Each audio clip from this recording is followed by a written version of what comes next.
시청자 여러분 안녕하십니까? 성공 마감 전략 2부 시작하겠습니다. 진행의 김수정입니다. 현재 구간 양지수를 좀 체크를 해봐야 될 텐데요. 일단은 온도차는 여전합니다. 코스피 지수는 2,525선, 장중에 30선 위에까지 터치가 나왔는데 일단 오름폭은 좀 줄어든 상황이고요. 코스닥 지수는 여전히 악보합권입니다. 719선을 지나가고 있는 상황인데 수급 한번 체크해 보겠습니다. 그래도 코스피 지수가 계속해서 잘 버틸 수 있는 건 최근에 외국인들의 매수세가 정말 꾸준히 들어오고 있고 오늘은 특히나 상당히 많은 규모로 사고 있습니다. 5,200억 원 넘게 사들이고 있고요. 기관 쪽에서는 3,400억 원 정도 물량을 덜어내고 있고 개인들도 함께 매도 우위를 보이고 있습니다. 코스닥 한번 체크해보면 이쪽은 외국인과 기관, 그리 큰 물량은 아니지만 매도 우위로 집계되고 있고요. 개인들은 사고 있는 상황입니다. 일단은 새해 들어서 그래도 코스피 지수가 쭉쭉 올라가는 걸 보면 분명히 외국인들이 대형주 위주로 매수세를 보이고 있는 것 같은데 이게 계속해서 이어질 수 있을지 또 궁금해집니다. 시장과 섹터에 대한 이야기 자세하게 풀어보도록 하겠습니다.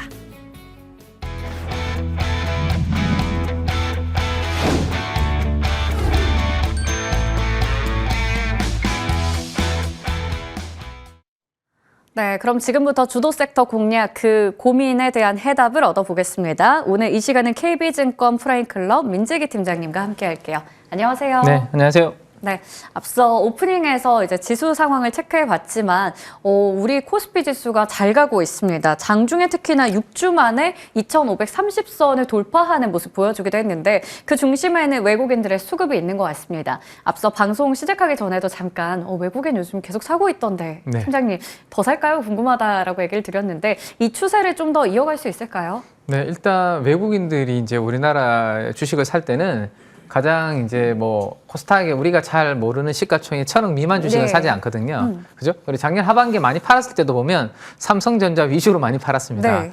그러면 지금처럼 이제 주식을 이제 외국인들이 뭐 최근 들어서 2,000억, 오늘은 5,000억 규모로 지금 사고 있는데 이렇게 수천억 규모 단위로 살 때는 결국에는 시가총액 대형주를 일부 살 수밖에 없는 그런 부분이고 지금 삼성전자, SK하이닉스 오늘 이제 골고루 지금 아마 매수가 들어오고 있는 걸로 제가 이제 체크를 해봤는데요.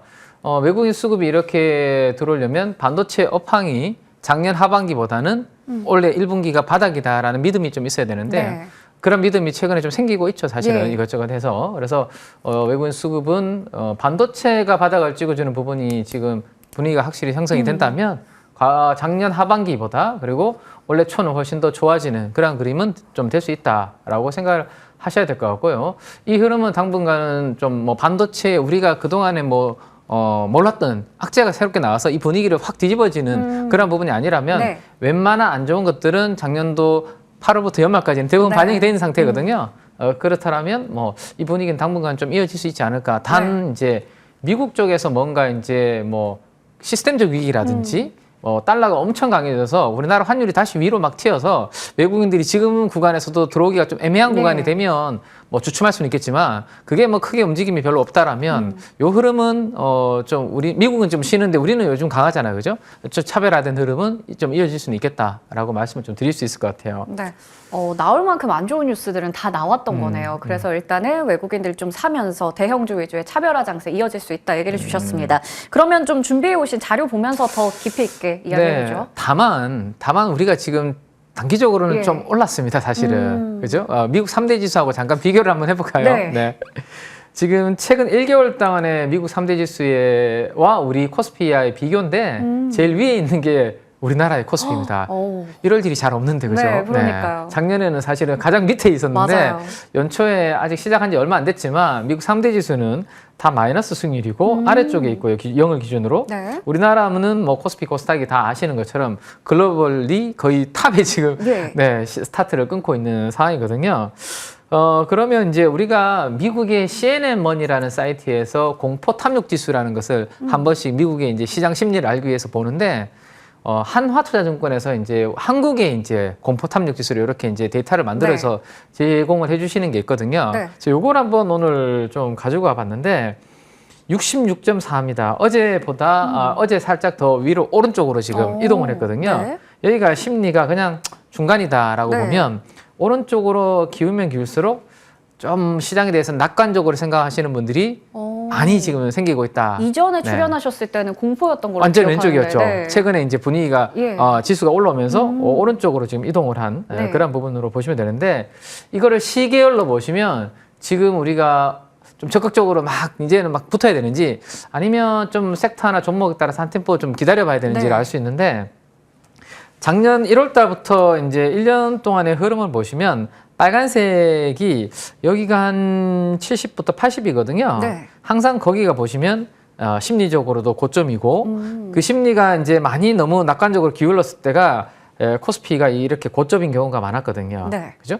지금 이 선을 쭉 오른쪽으로 연결해 보면 여기서 조금만 더 올라가서 70에 붙으면 붙을수록 과거의 이 이제 심리와 코스피 지수와의 흐름을 연계해 봤을 때는 예. 조금 가열 구간으로 이제 서서히 좀 다가서 단기적입니다. 물론 작년 한 해 동안은 워낙 우리가 빠졌기 때문에 네. 아직 올라갈 룸은 많이 남았겠지만 단기적인 부분으로 봤을 때는 좀 이런 부분들을 감안하셔서 위로 올라갈 때 너무 급하게 단기적으로 많이 오른 종목들을 추격 매수하기보다는 예. 그런 종목들은 한 템포 기다리는 예를 들어서 오늘 뭐 양자 관련된 이 종목들이 미국에 이제 큰 폭 하락하면서 그렇죠. 급락하죠. 우리 흔들리고 있잖아요. 예. 그러면 이 종목들이 최근 가열될 때 따라가셨던 분들은 고점에서 지금 물리거나 예. 아니면 수익 났던 게 지금 원위치 될 수 있는 그런 부분이 생기기 때문에 일부 조금 많이 오른 것들에 대해서는 이런 부분들까지 감안하시면서 조정을 좀 기다렸다가 좀 편입하는 뭐 이런 부분들도 좀 병행을 하실 필요가 있지 않을까 뭐 이렇게 말씀을 좀 드릴 수 있을 것 같습니다. 네, 일단은 지금 단기간에 우리 지수가 좀 올라오다 보니까 말씀해주신 것처럼 뭔가 따라잡고 싶고 뭘 사야 될까 고민도 많이 될 그렇죠. 텐데 네. 단기간에 많이 오른 거는 좀 수익을 챙길 필요도 있고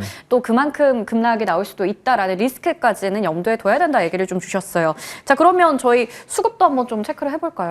네, 일단 지금 보시면 제일 중요한 거는 결국에는 지수가 움직이려면 외국인들이 네. 지금처럼 돌아와 줘야 되는 거거든요. 근데 아래쪽 가운데 그림을 보시면 빨간색 그래프가 작년 하반기부터 우하향을 하는데 최근에 돌아서고 있긴 한데요. 네. 아직 조금 미미한 그런 그림이죠. 한참 더 네, 사야죠. 여기서 뭔가 조금 네. 더 수급이 강하게 들어와 주면 저 빨간색 그래프가 위로 이렇게 올라오는 것들이 눈에 띌 텐데 아직은 바닥에서 이제는 더 이상 매도가 안 나오고 멈춘 정도는 확인이 네. 된 것 같습니다. 그래서 이런 분위기 괜찮고요. 그다음 이제 오른쪽에 보시면 개인 투자분들이 오히려 지금 보시면 비중을 줄이고 있는 네. 흐름입니다. 요거는 이제 어떻게 보면 시장한테는 나쁘지 않은 케이스거든요. 외국인과 기관들은 좀 사고 네. 오히려 개인 투자분들이 파는 그런 구간에서는 시장이 좀 더 이어질 수 있는 부분들이 있기 때문에 외국인 수급이 저 빨간색 그래프가 앞으로 추세적으로 계속 올라오는지 그런 부분들은 네. 체크가 필요할 것 같습니다. 확실히 코스피가 앞으로 추세 상승을 가져가기 위해서는 외국인의 수급 중요하다라는 걸 한 번 더 지표로 확인해 봤습니다. 자, 그러면 이제 어떤 섹터에 주목하고 계신지가 궁금한데요. 매주 이 시간마다 너무 좋은 또 아이디어를 저희에게 주십니다. 오늘은 저희가 CES 2025를 통해서도 한 번 또 느낀 게 여전히 AI 산업은 계속 성장하는 쪽이구나라는 거고요. 데이터 센터의 전력 수요도 계속 늘어날 것이라고 하고 오늘 굉장히 날씨가 춥잖아요. 춥죠. 근데 뭐 네. 우리나라뿐만 아니라 미국 남부 지역에서도 굉장히 이례적인 한파 때문에 전력망에 비상이 걸렸다라는 소식도 네, 있습니다. 네, 네. 그렇다면요. 실적 시즌을 앞두고 전력 설비주를 다시 한번 봐야 될 때인 것 같은데 한 이틀 정도 쉬어갔었거든요. 근데 오늘 다시 달린단 말이죠. 네네. 그러면 이쪽 좀 좋게 봐도 괜찮을까요? 뭐 이쪽은 뭐 이미 랠리를 펼친 지 한 1년 이상 된 것 네. 같은데 오늘도 가장 대장주였던 HD 현대일렉트릭이 지금 신고가를 경신하는 걸 보면 네. 아직도 분위기는 전력과 관련된 이런 뭐 공급망이라든지 이쪽에 대한 수요는 계속 좀 이어지는 흐름이 네. 아닌가라고 생각을 해볼 수 있을 것 같은데 몇 가지 이제 오늘 새벽에 이제 미국 쪽에서 나온 뉴스들을 좀 체크를 좀 해드리면요. 그 분위기를 느낄 수 있을 것 같아요. 이 컨스텔레이션 에너지라는 기업이 있는데 이 컨스텔레이션 에너지라는 기업의 여러 가지 전력원 중에서는 원자력 비중이 상대적으로 좀 높은 네. 그런 기업이라고 보시면 되는데 뭐 오늘 일부 뭐 기업들과 300억 달러 규모의 거래 성사가 된다 뭐 이런 이야기가 나오는데 이 내용들 중에는 보면 미국의 전력에 대한 수요가 한 15에서 20% 정도 수요가 올라올 수 있다라는 그런 네. 이야기 나옵니다. 미국은 작은 나라가 아닙니다. 덩치가 훨씬 큰, 맞아요. 엄청 큰 나라죠. 네. 그런 나라가 전력 수요가 엄청 올라온다라는 것은 이 부분에 대한 수요는 계속 올라올 수밖에 없다라는 부분들 생각을 하셔야 되고 방금 우리 앵커님이 말씀하셨던 것 중에 하나가 이 텍사스 쪽도 지금 폭설이 네. 장난이 아닌데요. 과거에도 이제 텍사스는 블랙아웃과 관련된 이슈가 있었던 지역입니다. 근데 지금도 이제 추위나 이런 것들 때문에 네. 경쟁 관련된 불안함이 있기 때문에 오. 이 전력에 대한 불안감은 미국 내에서도 지금 계속 이어지고 있는 상황이고 네. 영국 같은 경우를 보면 이 자동차에 눈이 이제 얼어 있는 이미지를 가지고 왔는데요. 네. 겨울 한파가 이 영국 지역도 장난이 아닌 상황입니다. 아, 문제네요. 네. 네. 영국은 이제 풍력을 가지고 보통 이제 전력을 많이 이제 공급을 하는데 지금 풍력에 대해서는 우리 트럼프 예. 당선인이 며칠 전에 기자회견에서 상당히 안 좋게 맞아요. 이야기를 했죠. 그래서 네. 영국은 그런 부분들도 있고 그래서 주로 이제 프랑스에서 전기를 사서 땡겨와서 이제 쓰고 있는 그런 상황인데 네. 그러다 보니까 최근에 이런 한파로 인해서 전력 가격이 급등하는 네. 그런 부분들이 나타나고 있습니다. 자, 그런 와중에 AI 데이터 센터와 관련된 투자는 지금 안 할 수가 없잖아요. 맞아요. 다 오히려 많이 한다라고 발표를 지금 하고 있거든요. 마이크로소프트도 그랬죠. 최근에 아마존도 그랬죠. 뭐 트럼프 입에서도 나왔잖아요. 네, 트럼프도 그 얘기가. 200억 달러인가요? 예. 뭐 추가 투자한다라는 이야기 나왔죠. 그렇게 되면 이거 뭐 그냥 기본적으로 생활하는 데 있어서 전력도 지금 위태위태한데 네. 추위 때문에 이 AI 데이터 센터로 인한 부분으로 인해서 이러한 부분들은 더욱더 투자가 돼야 된다라는 이야기가 미국 내에서 계속 나올 수 있는 부분이다라는 겁니다. 그래서 전력기기 관련된 종목들이 사실은 이제 최근에 일진전기, 산일전기 정도만 움직이다가 네. 최근에 다른 종목들은 사실은 이미 많이 땡겼다가 좀 주춤한 그런 그림이었는데 뭐 방금 말씀드렸던 내용들을 기반으로 해서 다시 이제 관심이 조금 모아지고 있는 그러한 흐름인 것 같고 HD 현대일렉트릭이 어쨌든 뭐 지금 시가총액이 14조인데요. 대장이죠. 이 종목이 대장으로서 네. 시총이 유지가 된다면 뭐 밑에 종목들도 이제 딱 그 흐름을 따라가는지는 예. 계속 체크는 아마 좀 해봐야 되지 않을까라는 생각이고 이 중에서도 좀 요 가온전선이라는 종목이 하나가 있는데요. 네. 전선 관련주 중에서 요거를 하나 제가 차트를 넣어서 가져가 봤는데 최근 1년 동안의 추이를 보시면 다른 전선 관련주 대비해서는 확실히 강한 네. 그런 그림을 보여주고 있는데 그 이유 중에 하나가 수급도 보시면 최근에 나쁘지 않은 상황입니다. 이 가온전선의 최대 주주는 LS전선입니다. 예. 근데 상장이 안 돼 있거든요. LS그룹의 이제 그룹 지배구조 개편에 관련해서 가온전선에 힘을 좀 실어주는 그런 모습들이 좀 나타나고 있습니다. 가온전선이 가지고 있는 약점 중에 하나가 뭐냐면 국내 사업 비중이 좀 높다라는 부분인데 근데 지금 투자는 미국이라든지 저런 쪽에서 전력망 투자가 많이 이루어지고 있지 않습니까? 예. 그래서 그룹 내에서 가지고 있는 미국 쪽에서의 법인을 가온전선 쪽으로 일부 넘겨주는 그런 부분들이 진행이 되고 있거든요. 그러면 가온전선은 약점이 보완이 되고 예. 앞으로 이 시총이라든지 가치가 성장할 수 있는 그런 부분들이 있기 때문에 이 LS그룹 내 지배구조 관련해서 이 가온전선을 좀 키우려고 하는 그런 부분들이 있기 때문에 이게 그냥 단순히 전력망으로 움직이는 것도 있겠지만 그 그룹 내에서 그런 변화가 있다라는 것 정도도 참고로 좀 알아두시면 좋을 것 같습니다. 전력 설비주도 보면 말씀해주신 것처럼 워낙에 그 실적이라든지 이런 뭐 전망 속에서 너무 많이 올라가기도 해서 사실 밸류에 대한 부담이 있을 수도 있어요. 그러다 보니까 어떤 종목 사야 될지 고민도 많이 될 텐데 가온전선에 대해서 투자 아이디어를 좀 주셨습니다. 이외에도 저희가 좀 체크해볼 부분이 더 있을까요? 네, 예전에 제가 이제 트럼프 대통령의 이제 에너지 관련된 정책에 네. 맞춰서 우리가 중장기 좀 종목 준비하자고 찾고, 네, 했죠. 테마 찾고 예. 했었는데 살짝 경계를 할 만한 내용이 나와가지고 그래도 네. 이거는 알고는 계셔야 될 것 같아서 예. 블룸버그에서 어떤 내용이 나왔냐면요. 지금 영어로 이렇게 제가 캡처를 해서 가져온 건데 기사를 바이든 대통령이 이제 곧 물러나실 거 아닙니까, 그죠? 근데 물러나시기 전에 지금까지 뭐 원유라든지 가스 시추하는 건 오케이. 네. 근데 여기 보시면 신규라고 돼 있지 않습니까? 네. 신규로 뭔가를 더 시추하는 것에 대해서는 영구적으로 금지하는 것을 행정명령으로 하고 물러날 수 있다라는 트럼프 이야기가 2.0에 살짝 타격을 줄 그렇죠, 만한 그렇죠. 건데. 그게 예. 이제 핵심인 거죠. 네. 그래서 근데 지금 아직까지는 이런 기사들은 나오고 있지만 그럴 수도 있다라는 지금 설이라고 지금 제가 붙여놨지 예. 않습니까? 확정된 건 아니고요. 근데 저게 만약에 확정된다면 방금 앵커님 말씀하신 대로 그동안 트럼프 트레이딩으로 해서 좀 움직였던 에너지 섹터에는 충분히 타격을 입힐 수 있는 그런 부분들이고 제가 이제 소개를 해드렸던 종목들 중에서 예를 들어서 뭐 S&T 에너지라든지 뭐 피팅 관련된 종목들도 다 그런 수혜주로 우리가 알고 있고 네. 그동안 시세가 강했잖아요.